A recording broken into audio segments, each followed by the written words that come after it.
So Amazon Prime's new Hindi show Jubilee Part 1 is out. Is it worth your time? Let's talk about it. Hello guys, I'm Nona Prince, and if you don't know about this show, it's directed by Vikramaditya Motwani, one of my favorite directors from Hindi cinema. And this show is basically a fictionalized tale of the golden era of Bollywood. The show starts just at the time of independence, and we follow the journey of few characters in this world. Now the show is a fiction, but it has taken a lot of inspirations from real life events, and there are a lot of Easter eggs in the show. If you're a cinephile, if you're a film lover, if you are someone who wants to see what happens behind the scenes or get an understanding of Hindi cinema in its initial days, this is right up your alley. You should definitely watch it. Now Amazon has done something interesting. They have only put out 5 episodes first as part 1 of the show, and part 2 will come out next week. And in this video I'll not go into spoilers, only touch the basic things what the show is doing and is it doing it well or not. First, technically the show is brilliant. The cinematography is outstanding. The production design, they literally created big sets to show the Bombay of those era, and you feel like that you're transported to that time. One thing you'll definitely say about the show that it's really well made. You can see the money is well spent.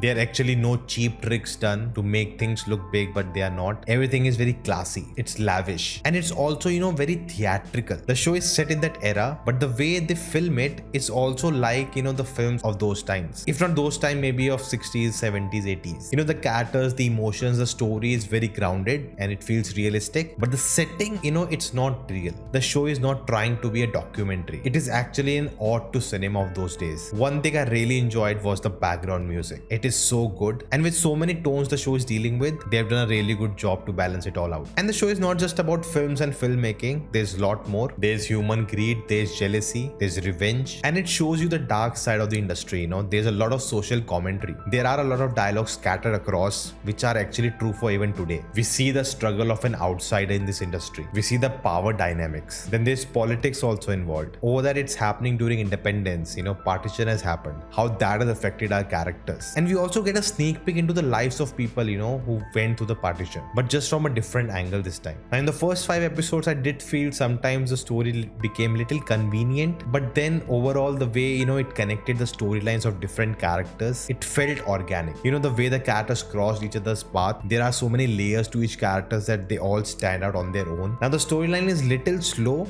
compared to other films, but again, it's by design. It's not supposed to be an intense thriller. There is a lot of suspense, and I love the way they build it up using the background music again, but don't expect it to give you twists and turns every episode. That's not what the show is about. The cast was phenomenal. They have done such a good job. The dialogues are so well done. I'm sure some of them are meme material, and I think if you know what you're getting into, you're definitely gonna enjoy this. I cannot wait for part 2 to come out next week, because the way the first 5 episodes end, it's very, very interesting, and it leaves all your characters at very interesting points. So if you have seen the show, if you're planning to, let me know your thoughts in the comments below. Until then, you can check out my review for another amazing show, Rocket Boys Season 2. It was just exceptional. If you like this video, hit the thumbs up button, share this, and I'll see you next time.